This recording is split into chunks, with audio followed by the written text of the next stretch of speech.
Cuando pensamos en superhéroes, solemos pensar en fuerza física, velocidad e invulnerabilidad. Pero los Green Lantern siempre fueron otra cosa. Green Lantern nace de una pregunta profundamente humana. ¿Qué pasaría si el arma más poderosa del universo no respondiera a la fuerza, sino a la mente? Y si no dependiera de músculos, ni de sangre divina, ni de tecnología, sino de la capacidad de una persona para no rendirse. Esa es la idea que desde hace más de 80 años define a Green Lantern. Y para entenderla, hay que remontarse mucho antes de OA, mucho antes incluso de DC, tal y como la conocemos. Prepárate, Kandoriano, a adentrarte en este vídeo en el apasionante mundo de Green Lantern. Pero antes, me presento, soy Javi Olivares de La Botella de Candor y si te gusta este vídeo, lo primero que te voy a pedir es que te dejes un buen like. También puedes suscribirte al canal para más contenido como este y de todo tipo, y deja un comentario con tu opinión sobre este vídeo. Y ahora sí, vamos con los Green Lantern. Capítulo 1. Alan Scott y el Green Lantern que no debería existir. Año 1940. Estados Unidos aún no ha entrado en la Segunda Guerra Mundial, pero el mundo ya está roto. En cambio, el cómic vive la llamada Edad de Oro, una era donde los héroes nacen como símbolos de esperanza. En el número 16 de All American Comics, creado por Martin Nodell y Bill Finger, sí, el mismo Bill Finger, co-creador de Batman, aparece Alan Scott, el primer Green Lantern. Y aquí está la primera gran paradoja. Alan Scott no tiene absolutamente nada que ver con los Green Lanterns que vendrán después. Su poder no proviene del espacio, no responde a la fuerza de voluntad. Proviene de una llama verde mágica, una entidad casi mística que habita dentro de una linterna ferroviaria. Su anillo tiene reglas extrañas, no funciona contra la madera y su energía parece más cercana a un hechizo que a una tecnología avanzada. Alan Scott es un héroe clásico, casi mitológico. Un hombre que sobrevive a un sabotaje, es elegido por una fuerza superior y decide usar su poder para proteger a otros. Durante décadas, Alan fue relevante como miembro fundador de la Justice Society of America, el primer gran grupo superheroico de DC. Con el tiempo, cuando DC crea el multiverso, Alan es situado en Tierra 2, el hogar al que pertenecerían todos los héroes clásicos de la Edad de Oro. Pero Alan Scott nunca desaparece. Con los años, el personaje evoluciona, y DC decide hacer algo muy poco común con héroes tan antiguos: permitirle crecer y evolucionar de verdad. Alan envejece, tiene legado, y en una de las decisiones más importantes y mejor recibidas del personaje, se establece abiertamente que Alan Scott es un hombre gay. Y no es un cambio cosmético, ni una moda. Tampoco fue un titular fácil. Su orientación se convierte en una pieza clave de su historia. Un hombre que pasó gran parte de su vida ocultando quién era, incluso mientras brillaba como símbolo de verdad y justicia, y cuya lucha personal encaja de forma casi poética con el concepto de Green Lantern, la voluntad de ser uno mismo frente al miedo al rechazo. Todo un recordatorio de que Green Lantern no empezó como ciencia ficción, pero sí empezó como un símbolo. Capítulo 2. La reinvención. Cuando DC crea al Green Lantern moderno. Finales de los años 50. DC decide reinventar muchos de sus conceptos clásicos para una nueva generación. Y en Showcase número 22, de 1959, de la mano del escritor John Brummy y el artista Gil Kane, nace el Green Lantern que lo cambiaría todo: Hal Jordan. Aquí es donde el concepto se vuelve realmente revolucionario. Hal no encuentra una linterna mágica. Hal es elegido por un anillo alienígena, tecnología creada por una raza antigua para mantener el orden en el universo. Por primera vez, Green Lantern deja de ser un héroe aislado y se convierte en parte de algo mucho más grande. Un cuerpo intergaláctico organizado, jerárquico. Los Green Lantern Corps nacen como una mezcla de ciencia ficción pulp, mitología cósmica y ética superheroica. Y todo comenzaba aquí, con Hal Jordan. Pero hagamos aquí un pequeño inciso. ¿Cómo funciona realmente un Green Lantern? ¿Cómo funcionan sus poderes? Bueno amigos, pues aquí es donde Green Lantern se separa de casi todos los demás superhéroes. El anillo no dispara energía, sin más. El anillo traduce pensamientos en realidad. Un Green Lantern puede crear cualquier cosa que su mente pueda imaginar. Armas, escudos, criaturas, ciudades enteras. Son los llamados constructos, representados siempre emergiendo del anillo como una luz verde. Pero hay una condición fundamental. Todo depende de la claridad mental y la fuerza de voluntad del portador. El anillo analiza amenazas, traduce pensamientos en constructos sólidos de energía, permite volar, traducción universal, supervivencia en el vacío del espacio y otorga acceso a bases de datos cósmicas. Pero también tiene límites, necesita recargarse, puede fallar si el usuario duda. E históricamente tuvo debilidad al color amarillo, el cual está ligado al miedo. Un Green Lantern no es poderoso porque tenga el anillo, es poderoso porque sabe usarlo. Por eso, no todos los Lanterns luchan igual. Un arquitecto como John Stewart crea estructuras perfectas. Un artista como Kyle Rayner crea maravillas imposibles. Un soldado crea armas eficientes. El poder es el mismo. La mente del portador, no. Capítulo 4. Los guardianes de Oa. Dioses que fracasan. En los albores del universo, cuando las estrellas aún eran jóvenes, surgió una raza de seres casi eternos, de piel azul y mente inconmensurable. Se llamaron a sí mismos los Guardianes del Universo. Vivían en un planeta llamado Oa, situado en el centro exacto del universo. Desde allí observaron cómo civilizaciones nacían y morían, cómo imperios se alzaban para caer y cómo el mal adoptaba 1000 formas distintas. Durante un tiempo intentaron imponer el orden directamente, pero aprendieron una lección fundamental. El poder absoluto, sin intermediarios, conduce al desastre. Así que crearon un arma, no una espada, no un ejército convencional, sino una idea. Forjaron una batería central de energía verde, conectada a la emoción más pura y difícil de dominar, la fuerza de voluntad. Y a partir de ella, forjaron anillos capaces de canalizar esa energía y transformarla en cualquier cosa que la mente de su portador pudiera imaginar. Pero esos anillos necesitaban portadores, individuos capaces de superar el miedo, seres que, frente a lo imposible, eligieran avanzar. Y así nació Green Lantern Corps, una fuerza policial intergaláctica compuesta por miles de miembros de especies distintas, cada uno asignado a un sector del universo. No conquistaban, no gobernaban, protegían. O al menos, eso intentaban. Y es que los guardianes del universo son, en teoría, seres casi perfectos, antiquísimos, lógicos, calculadores. Pero una de las grandes ideas de Green Lantern es esta. Los guardianes se equivocan constantemente. Su obsesión por el orden les lleva a decisiones moralmente cuestionables. Crean prisiones vivientes, borran emociones, abandonan a su suerte sectores enteros del universo. Y en algunos casos incluso crean sin querer a sus peores enemigos, como a Sinestro.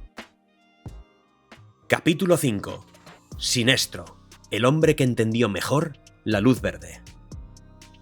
Sinestro fue uno de los mejores Green Lanterns de la historia. No en vano, él fue el mentor de Hal Jordan, nuestro más reconocido y querido Green Lantern. Sinestro era valiente, brillante y temido, pero también autoritario. Llegó un punto en el que decidió que el universo no necesitaba esperanza, necesitaba miedo. Cuando los guardianes le destituyen, Sinestro no se rompe, evoluciona. Crea Sinestro Corps, alimentado por el miedo amarillo, demostrando algo aterrador. La voluntad no es la emoción más fuerte del universo, solo es una de muchas. Y así es como el que antaño fue el mayor campeón de los Green Lanterns, se convirtió en su mayor enemigo. Capítulo 6. Los mejores Green Lanterns. De los 3600 sectores en los que los Guardianes del Universo dividen, valga la redundancia, el universo, nuestro humilde planeta Tierra resulta estar en el sector 2814. Vamos a hablaros a continuación de algunos de los protectores más destacados de este sector y de otros miembros de los Corps. Porque ya veréis, humanos es de lo que menos hay en este cuerpo policial intergaláctico. Comencemos hablando de Hal Jordan, el héroe que se rompió. Hal Jordan fue concebido desde el principio como el Green Lantern definitivo. Un piloto de pruebas sin miedo, alguien que vivía al límite incluso antes de portar el anillo. Eso lo convirtió en un héroe espectacular y también en un desastre esperando a ocurrir. Durante años, Hal fue el rostro más reconocible de los Green Lantern Corps, el ejemplo que los guardianes ponían delante de todos. Pero Green Lantern, como concepto, nunca fue una historia sobre perfección, siempre fue una historia sobre presión. Y ninguna mente humana puede soportar presión infinita. Cuando su ciudad, Coast City, fue destruida, Hal Jordan se enfrenta al límite absoluto de su voluntad. Intenta reconstruir la ciudad con el poder del anillo. Los guardianes se lo prohíben. No por crueldad, sino por doctrina. El orden cósmico está por encima del dolor individual. Y ese momento define a Hal Jordan. No se convierte en villano porque sea malvado. Se convierte en Parallax, la representación del miedo, porque no acepta que el sistema le diga que debe vivir con su terrible pérdida. Parallax no es solo un antagonista, es el símbolo del fallo del ideal de Green Lantern. Cuando la voluntad se convierte en obsesión, deja de ser heroica. Y durante los años 90, DC tomó una decisión arriesgadísima: romper a su icono. Hal destruye los Green Lantern Corps, mata guardianes y se convierte en una amenaza universal. Muchos lectores lo odiaron, otros lo entendieron, pero todos lo recuerdan. Y entonces, años después, llegó Geoff Johns. Con Green Lantern Renacimiento, Johns no solo devuelve a Hal Jordan, reescribe el significado de su caída. Parallax no era solo Hal, era la entidad del mismo miedo, parasitando su dolor. De repente todo encaja: la debilidad al color amarillo, el miedo reprimido, la caída. Green Lantern se convierte por fin en una mitología emocional coherente. Hal Jordan regresa, pero ya no es el mismo. Ahora carga con la culpa de lo que hizo, y eso lo hace, por fin, humano. John Stewart, el peso de las consecuencias. Si Hal Jordan es el impulso, John Stewart es la responsabilidad. John no fue elegido solo por su valentía, sino por su mente. Arquitecto de formación y marine de profesión, John ve el universo como algo que debe ser construido con cuidado. Eso hace que su historia sea una de las más duras de todo DC. Cuando John comete un error, la destrucción del planeta Xansi, no hay entidad del miedo que lo excuse. No hay manipulación externa. Hay culpa. Durante años, John Stewart vive con la certeza de que su fallo mató a millones, y aún así, sigue portando el anillo. Porque Green Lantern no trata de redención fácil.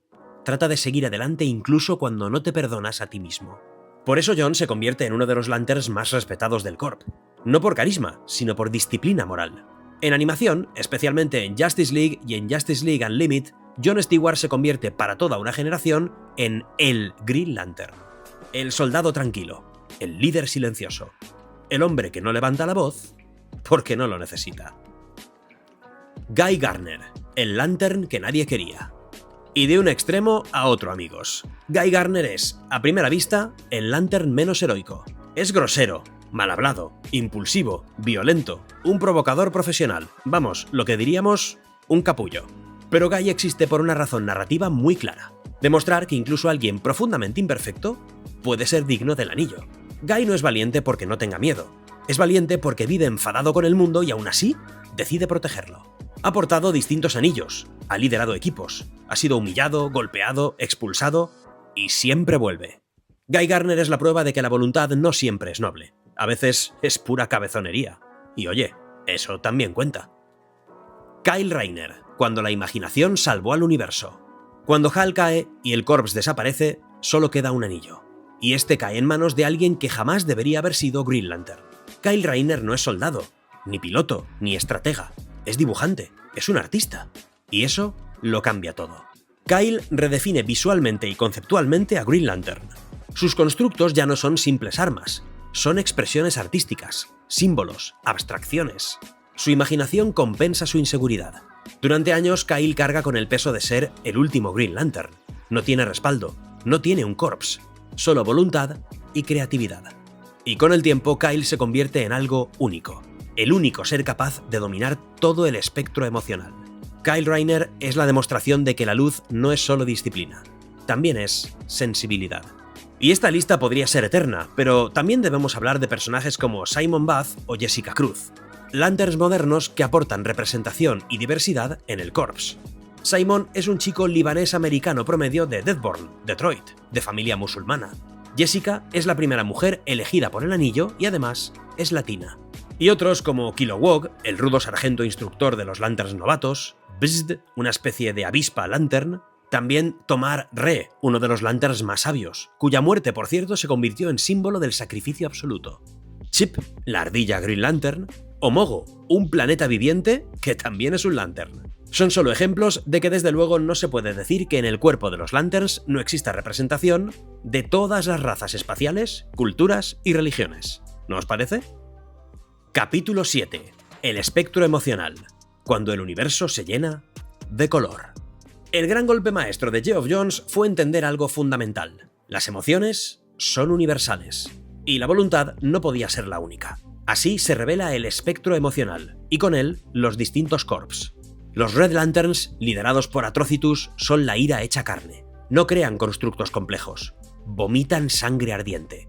Son pura rabia sin filtro. Los Blue Lanterns, encabezados por Saint Walker, representan la esperanza. Por sí solos son débiles, pero cerca de un Green Lantern lo potencian, porque la esperanza alimenta la voluntad. El Orange Lantern es uno solo, Larfleeze.